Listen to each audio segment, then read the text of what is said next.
Bună, dragii mei! Bine ați venit la Taroterapia! Astăzi facem o nouă citire interactivă, ce gândește, ce simte, ce intenționează în legătură cu tine, persoana care te interesează. Vom avea 3 citiri. Pentru grupul 1 avem acest set de tarot, Silver Witchcraft. Pentru grupul 2 avem tarot viceversa. Pentru grupul 3 avem acest tarot, tarotul cărții umbrelor, volumul 2. Ca de obicei, vă invit să alegeți cu ajutorul intuiției voastre, iar pe cei pasionați de studiul tarotului, vă invit pe site, pe www.taroterapia.ro. Găsiți acolo seturi de tarot, oracole, cărți și cursul de tarot intuitiv cu metoda Taroterapia. Începem acum cu grupul 1. Sunt aici cu grupul 1 și explorăm împreună ce gândește, ce simte, ce intenționează această persoană la care te gândești în legătură cu tine, ascultătorule. Și avem o persoană care se simte căzută în cap. Cineva care și-a văzut planurile răsturnate. Cineva care se simte rănit, descurajat. Vorbim despre o persoană care a văzut niște rezultate nefavorabile în jurul său, la care nu se aștepta. Această persoană ar fi vrut să realizeze foarte multe lucruri. Această persoană și-ar fi dorit eventual să aibă tot felul de fructe bune, fără să dedice prea mult efort în a obține aceste fructe. Persoana asta a avut aspirații înalte. Parcă ar fi dorit inclusiv să îi se facă o statuie, să fie pus sau pusă pe un piedestal. Oare cum rezonează cu voi până acum?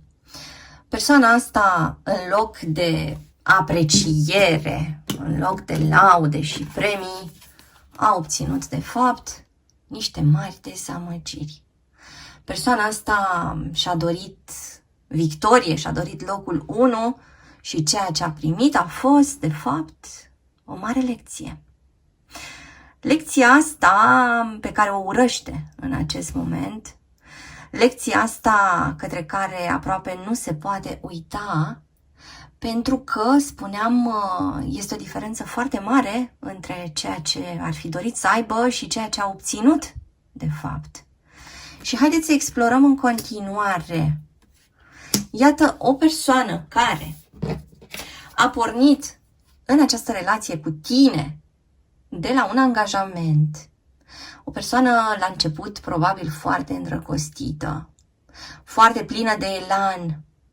Cineva care ți-a făcut promisiuni mari, ascultătorule, și care a răsturnat probabil acele promisiuni.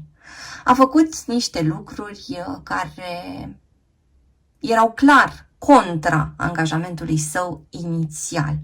Cineva care a abandonat situația sau a mințit sau a trădat sau a început să se evapore din ce în ce mai mult din conexiunea cu tine. Și cineva care se vede acum agățat și pedepsit și, spuneam la început, picat cumva în cap. Adică cineva care simte foarte mult disconfort. Persoana asta consideră că foarte mult din ceea ce se întâmplă acum în viața sa are legătură cu aceste promisiuni pe care nu le-a ținut față de tine, ascultătorule. Că ar avea legătură cu acest comportament al său incorect în dragoste, în relaționarea cu tine, sau incorect atunci când vine vorba despre chestiunile concrete, despre casă, despre bani, despre investiții, de exemplu. Cineva care primește niște vești proaste, de asemenea cineva care vede că orizontul său este din ce în ce mai întunecat, pentru că acea cale pe care pornise nu este o cale potrivită. E ca și cum persoana asta este deturnată acum din drumul său și trasă la răspundere. Iar lucrul ăsta poate să se întâmple direct în relația cu tine și tu poți să fii cel sau cea care îi cere explicații acestei persoane și care încearcă să scuture această persoană astfel încât să se trezească cumva. La fel de bine cum aceste lucruri pot veni de la niște autorități. Se poate întâmpla ceva, de exemplu, cu jobul acestei persoane sau cu banii acestei persoane sau cu sănătatea acestei persoane. Această persoană așadar cam trebuie să vină cu niște explicații și trebuie să detalieze niște aspecte pe care le-a ascuns. Și probabil că nu are cine știe ce suport în a susține niște lucruri bune și ajutătoare în legătură cu ceea ce a făcut la un moment dat în trecut. Așadar, persoana asta probabil că a greșit față de tine, ascultătorule, probabil că a greșit și față de alte persoane, probabil că a făcut niște pași care în momentul ăsta sunt pe cale să fie puși direct sub reflector și deci această persoană are de plătit niște consecințe. Iată aici pe cineva care a acționat într-un mod greșit, inclusiv față de sine. Cineva care s-a tot sabotat. Cineva care a menținut această conștiință a lipsei, adică cineva care a considerat tot timpul că probabil că nu are suficient și de multe ori a încercat să-și ia cu forța. Sau cineva care în continuu a jucat rolul victimei. Cineva care în profunzime a considerat că nu merită și ca să compenseze această credință că nu merită, s-a urcat pe cai mari, da? S-a inflaționat. Adică cineva care a prezentat, de exemplu, niște calități pe care nu le-a avut niciodată, pe care le dorea, dar pe care nu le avea. Persoana asta este foarte speriată acum, pentru că, spuneam, se întorc niște lucruri și acum chiar trebuie să plătească un anumit preț. Și da, simt că pentru o parte dintre voi s-ar putea să aflați că această persoană pusă în fața acestor probe, acestor dificultăți, o să învețe ceva, o să schimbe ceva. Pentru o altă parte dintre voi s-ar putea să auziți că persoana asta trece prin niște momente dificile, dar că nu înțelege încă mare lucru din ceea ce îi se întâmplă și că nu înțelege că ceea ce vine acum către el sau către ea este acea consecință firească a erorilor sale. Așadar, vorbim aici despre o persoană care, gândindu-se la tine, ascultătorule, are cumva o listă de pași greșiți pe i-a făcut. Această persoană parcă trebuie să ia punct cu punct și trebuie să exploreze cu seriozitate ce anume a determinat, de exemplu, inclusiv schimbarea comportamentului tău, care apare aici în aceste arcane. Așadar, persoana asta se întreabă acum, oare ce te-a făcut să îți schimbi atitudinea față de el sau față de ea? Pentru că, spuneam mai devreme, tinde această persoană să observe mai ales ceea ce nu are, mult mai mult decât ceea ce are sau ceea ce ar putea să ajute în această situație. Haideți să mai explorăm. Iată, își caută o cheie. Își caută de asemenea forța, puterea interioară pentru a putea să miște ceva. Dar această persoană încă se furișează. Încă mai are nevoie de timp sau mai are nevoie de mult curaj ca să se prezinte în fața ta cu adevărul, ascultătorule. Această persoană în același timp înțelege că riscă să piardă chiar toată atenția ta, că riscă să piardă iubirea ta, sprijinul tău, dacă totuși nu face ceva, dacă acum, iată, în ultimul ceas, nu ia o anumită atitudine. Și de aici o angoasă, da, a acestei persoane și, de asemenea, un somn foarte neliniștit. Cu gândul la tine și la problemele sale, această persoană tot caută acea cale de ieșire, da? Tot caută mănunchiul ăla de chei care să îi deschidă numeroasele uși pe care chiar el sau ea le închisese în trecut. Mă întreb cum rezonează cu voi. Avem până acum pe cineva din Pești, Vărsător, Balanță, Rac, Scorpion sau Gemeni. Avem o interacțiune dintre un semn de apă și un semn de aer, o interacțiune dintre două semne de aer sau dintre două semne de apă, o interacțiune dintre un semn de pământ și un semn de aer sau o interacțiune dintre un semn de foc și un semn de pământ. Avem date de naștere care conțin cifra 2, 6, 1, 7, 8 sau cifra 4. Haideți să vedem în continuare oare ce intenționează această persoană în legătură cu tine, ascultătorule. Mai apare de asemenea cineva din Leu. Parcă această persoană ar intenționa să-ți ceară ajutorul, intenționează să afle ceva de la tine, intenționează să vină și să-ți spună că a ajuns așa cumva la fundul sacului, că a ajuns așa aproape de culmile disperării, că nu mai are mai nimic, că nu mai simte deloc acel sentiment al siguranței, că parcă din toate părțile este surghiunită această persoană, da? Este acuzată, este suspectată. De asemenea, această persoană este cu ochii pe tine, adică încearcă să afle niște informații în legătură cu tine, stă cumva probabil să-ți studieze paginile de pe rețelele de socializare. Probabil că persoana asta încearcă în orice fel să anticipeze orice fel de răspuns negativ din partea ta, ascultătorule. Așadar se pregătește. Avem aici pe cineva care se pregătește să se apropie pentru a-ți cere ajutorul. Îți mulțumesc că ai fost cu mine astăzi, te aștept și data viitoare. Între timp, hai pe www.taroterapia.ro. Găsești aici cursuri de tarot cu metoda taroterapia, citiri personalizate, seturi de tarot, oracole, cărți și alte surprize. Dă un like, lasă un comentariu și abonează-te la acest canal dacă ți-a plăcut acest video, iar până data viitoare să ai grijă de tine! Sunt aici cu grupul 2, cu cei dintre voi care au ales tarotul viceversa. Ce gândește, ce simte și ce intenționează această persoană care te interesează în legătură cu tine, ascultătorule? Iată ce citire interesantă. Persoana asta se consideră acum un cercetor la ușa ta.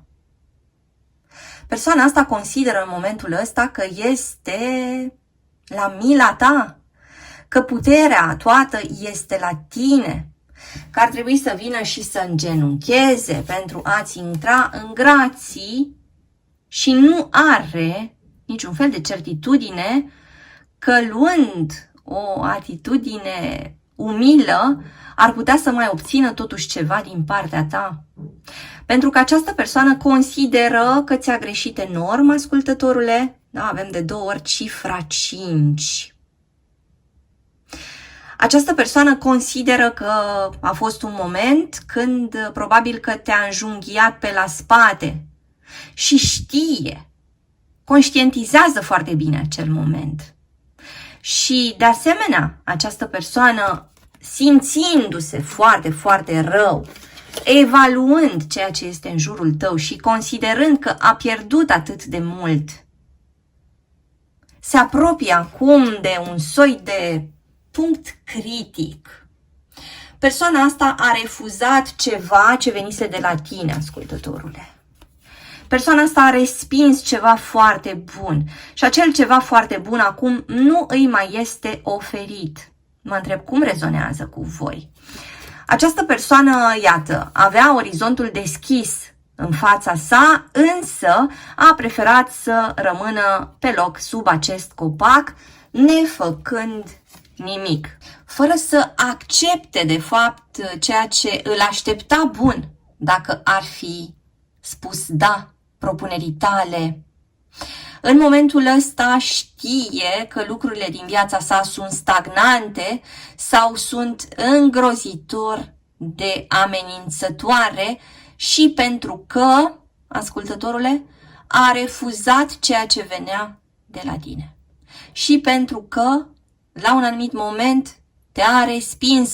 E ca și cum persoana asta consideră că nu se mai vede nimic în depărtare, pentru că a făcut niște greșeli.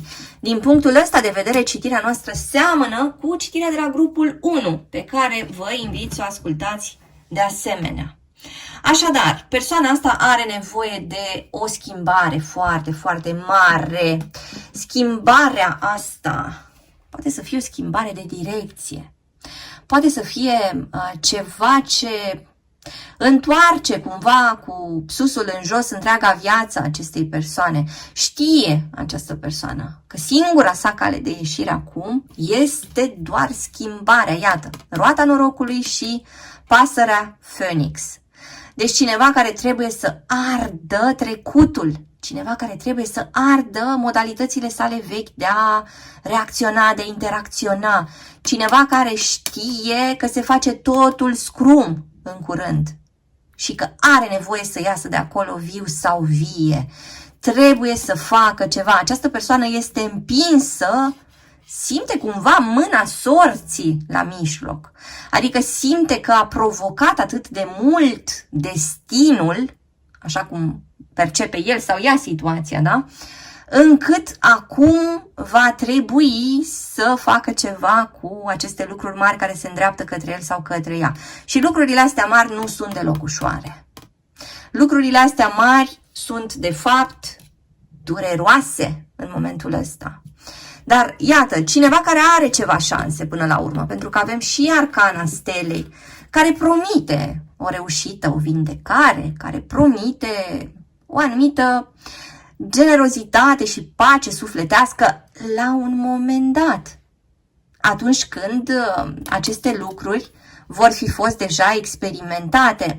Așadar, steaua asta spune că persoana asta posibil să nu se lupte chiar degeaba în acest moment, că probabil persoana asta se desconsideră pe bună dreptate pentru că are nevoie să conștientizeze ceea ce a făcut pe dos pentru a putea să se apuce și de acțiuni făcute drept. Așadar, iată, persoana asta parcă ar avea pe cineva în umbră care ajută întreaga situație sau speră că cineva acolo este în umbră. Să nu rămână singur sau singură. Cineva care se roagă, cineva care speră. Avem aici o persoană cu ochii verzi sau albaștri sau căprui verzui. Mai avem o persoană din Săgetător, din Vărsător, cineva din Fecioară sau din Taur. Avem de asemenea o persoană din Gemeni, Berbec sau Scorpion. Persoana asta s-a întâlnit cu foarte multe greutăți, s-a întâlnit cu foarte multe conflicte. Gândul său este la tine, ascultătorule, pentru că tu ai anticipat ceea ce trăiește această persoană acum. Tu ai avertizat această persoană că va intra în tot felul de probleme dacă nu schimbă ceva. Se pare că persoana asta știa de la tine și știa de foarte multă vreme, iar acum conștientizând, înțelege că trebuie să ia o decizie, înțelege de asemenea că, iată, i-ai vrut binele, că ai avut intenții curate în legătură cu el sau cu ea, da? Un 6 de cupe, o carte a copilăriei, o carte a amintirilor frumoase, dar și o carte a celor persoane care se potrivesc foarte, foarte bine. Așadar, persoana asta ajunge să înțeleagă că tu poți să îi fii acel partener sau acea parteneră potrivită și că ai fost mereu acolo și că n-a văzut, n-a reușit să vadă în trecut. Pentru că în trecut agitația din viața sa era foarte mare, pentru că în trecut persoana asta probabil că a avut atenția orientată în multe direcții, da? Pentru că în trecut au existat niște pierderi pe care a încercat să le compenseze într-un fel sau altul. Avem o interacțiune dintre două semne de foc, o interacțiune dintre două semne de apă, o interacțiune între un semn de apă și un semn de foc. Avem de asemenea o interacțiune între un semn de aer și un semn de foc. Haideți să vedem mai departe gânduri, sentimente, intenții ale acestei persoane vis-a-vis de tine, ascultătorule. Iată cineva care umblă fără niciun scop. 3 arcane majore, wow! Bun, o persoană care a considerat chiar că poate ajunge aproape de pragul nebuniei dacă nu se trezește și dacă nu face ceea ce are de făcut. Persoana asta a fost chemată din interiorul său către lucruri esențiale, către lucruri care puteau să ajute această persoană să evolueze pe mai multe planuri. Această persoană a refuzat de mai multe ori, însă pare că acum se trezește. Pare că acum pregătește, ascultătorule, un anunț important pentru tine. Așadar, aici este anunțat un eveniment fericit, ceva ce este dus la capăt cu succes. O uniune sau o întoarcere acasă sau chiar o nuntă. Persoana asta pregătește ceva mare, ascultătorule. Îți mulțumesc că ai fost cu mine astăzi, te aștept și data viitoare. Între timp, hai pe www.taroterapia.ro. Găsești aici cursuri de tarot cu metoda taroterapia, citiri personalizate, seturi de tarot, oracole, cărți și alte surprize. Dă un like, lasă un comentariu și abonează-te la acest canal dacă ți-a plăcut acest video, iar până data viitoare, să ai grijă de tine! Sunt aici cu grupul 3, cu cei dintre voi care au ales tarotul cărții umbrelor, volumul 2. Ce gândește, ce simte, ce intenționează cu tine această persoană, ascultătorule, și avem aici indiciul unei conexiuni noi sau avem o persoană care este reîntoarsă în viața ta, ascultătorule, destul de recent. Avem o persoană care începe să se mai echilibreze, o persoană care începe să vadă niște lucruri bune în viața sa și vrea să te aducă aproape de el sau de ea. Trece prin niște experiențe bune, pozitive și vrea ca tu, ascultătorule, să fii prezent sau prezentă acolo, să trăiți împreună aceste experiențe. Vorbim aici despre cineva care are o atitudine foarte curtenitoare față de tine. Vorbim despre cineva care a trecut la un moment dat prin niște momente dificile, dar și-a luat din acele momente acele lucruri valoroase pe care acum le poate aplica. Așadar, vorbim despre o persoană care în interacțiunea cu tine este din ce în ce mai sinceră, din ce în ce mai deschisă, vine către tine cu tot felul de propuneri, vine către tine cu tot felul de surprize plăcute. Simt că există totuși în tine, ascultătorule, un grad destul de mare de neîncredere. Această neîncredere poate să vină din niște interacțiuni trecute, din niște relații anterioare sau, în alte cazuri, neîncrederea asta se poate referi la ceva ce s-a întâmplat între voi doi în trecut. Poate un episod mai dificil, poate o separare la un moment dat pentru cei dintre voi care se reunesc acum. Energia feminină pare să fie cea care nu se aruncă direct, da? Cea care este ceva mai precaută în această perioadă și mai văd de asemenea că persoana asta te visează foarte des, are gândul la tine și îi apari foarte mult în vis, în timp ce doarme. Este o persoană care vede cumva chipul tău la fiecare pas, simte să te întrebe ceva, să te consulte cam în legătură cu orice activitate pe care ar putea să o întreprindă. Adică persoana asta dorește să îți arate că ești parte din viața sa de zi cu zi și că puteți să dezvoltați o legătură sănătoasă, că puteți să fiți înainte de orice, de exemplu, foarte buni prieteni. Puteți să vă confesați unul celuilalt. Persoana asta își dorește cu tine niște momente foarte firești, da? Vrea să ia cina cu tine, vrea să să iasă cu tine, vrea să povestească cu tine, vrea să planifice niște aspecte cu tine. Vorbim despre o persoană care încă, iată, încearcă să contureze cumva ceva în viitor și vrea să te deseneze alături de sine în acest viitor. De asemenea, ce mai văd aici este că persoana asta trăiește acum cu tine niște momente pe care nu le-a mai trăit cu altcineva. Adică, ceea ce tu îi spui, felul în care tu faci să se simtă această persoană, este complet nou. Există ceva inedit în această poveste. Simt de asemenea că este o conexiune cu foarte multă pasiune. Simt că este o conexiune în care puteți să vă dezvăluiți unul în fața celuilalt. Avem aici pe cineva care, iată, poate să vorbească într-un mod foarte matur despre sentimentele sale, fără să se teamă că va fi luat în râs, fără să se teamă că poate să fie ridiculizat sau că poate să fie rănit ulterior în baza a ceea ce a declarat. Așadar, persoana asta pare tot mai hotărâtă să întemeieze ceva cu tine, ascultătorule. Și putem să vorbim despre cineva dintr-un semn de pământ, care interacționează cu altcineva dintr-un semn de pământ. Mai avem aici pe cineva din Leu, pe cineva din Săgetător, pe cineva din Pești. De asemenea, avem pe cineva din Balanță sau cineva din Vărsător. O persoană care parcă începe să știe din ce în ce mai clar încotro vrea să o ia.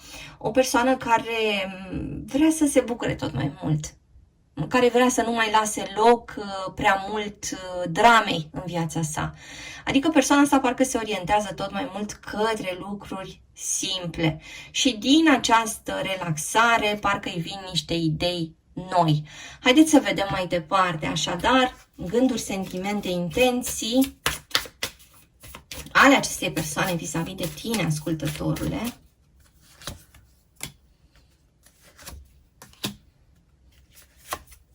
Persoana asta a lăsat în spate ceva.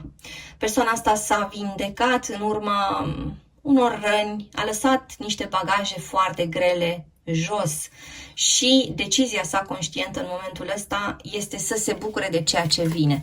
Aici avem de asemenea o ieșire, două cupluri care ies și sărbătoresc ceva. S-ar putea să ieșiți la o întâlnire în patru, da? S-ar putea să mergeți la o masă, la un restaurant cu cineva, s-ar putea să fiți invitați să sărbătoriți ceva.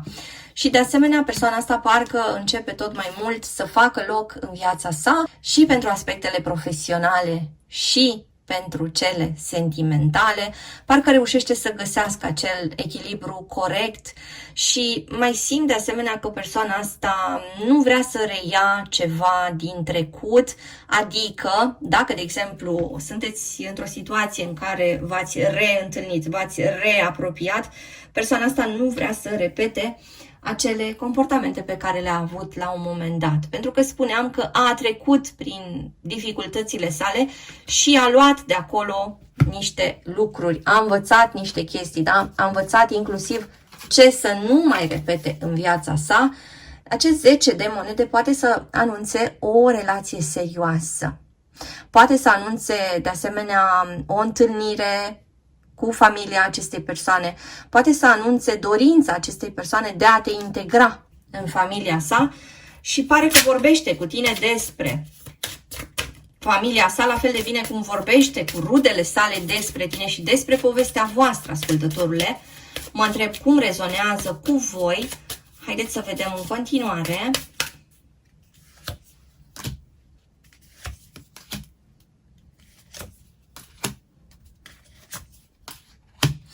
Iată o persoană care la un anumit moment a fost prea directivă, o persoană care a fost prea autoritară, o persoană care a considerat că trebuie să aibă tot timpul dreptate în defavoarea celorlalți și poate inclusiv în defavoarea ta, ascultătorule, atunci când vorbim despre trecutul vostru comun. Atenție, acolo unde există un trecut. Persoana asta a căutat niște răspunsuri și le-a găsit. Și persoana asta nu s-a temut să se uite în interiorul său, nu s-a temut să se întâlnească cu stările sale de tristețe sau de neputință. Așadar, simt că vorbim despre cineva care în momentul ăsta este foarte echilibrat din punct de vedere emoțional, cineva care poate să se angajeze cu adevărat într-o relație, cineva care trebuie să afirme ceea ce gândește și ceea ce simte. Și persoana asta știe că singura cale acceptabilă în viața sa în momentul ăsta este adevărul. Așadar, putem avea aici un partener extrem de potrivit pentru tine, ascultătorule.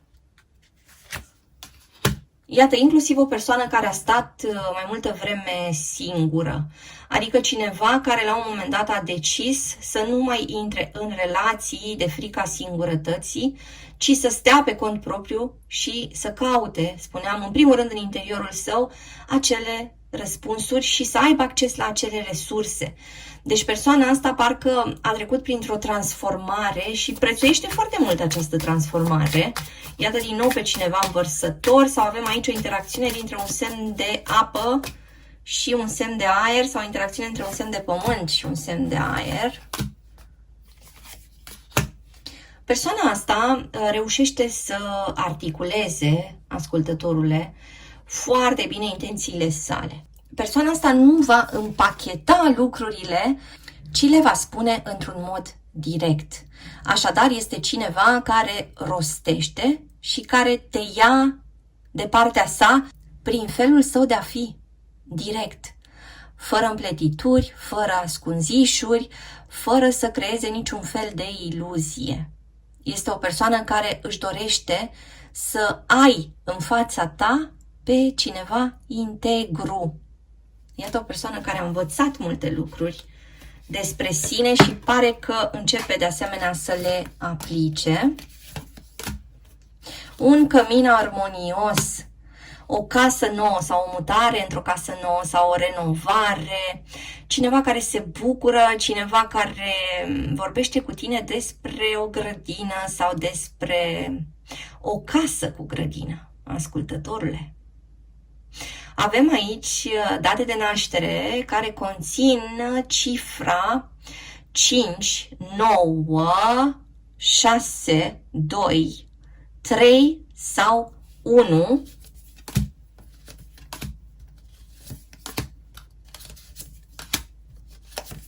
În anumite cazuri s-ar putea să vorbiți de asemenea despre un proiect nou sau s-ar putea să apară chiar o sarcină pentru unii dintre voi, s-ar putea să vorbiți despre copii, despre familie, s-ar putea să vorbiți despre chestiuni care au legătură cu proprietățile voastre, cu investițiile, cu niște călătorii făcute de asemenea în scopul de a investi banii cât mai bine. Cineva care îți dă acces la întreaga sa viață și care te ia, ascultătorule, drept companion și colaborator în toate lucrurile serioase pe care își dorește să le întreprindă. Îți mulțumesc că ai fost cu mine astăzi, te aștept și data viitoare. Între timp, hai pe www.taroterapia.ro. Găsești aici cursuri de tarot cu metoda taroterapia, citiri personalizate, seturi de tarot, oracole, cărți și alte surprize. Dă un like, lasă un comentariu și abonează-te la acest canal dacă ți-a plăcut acest video, iar până data viitoare să ai grijă de tine!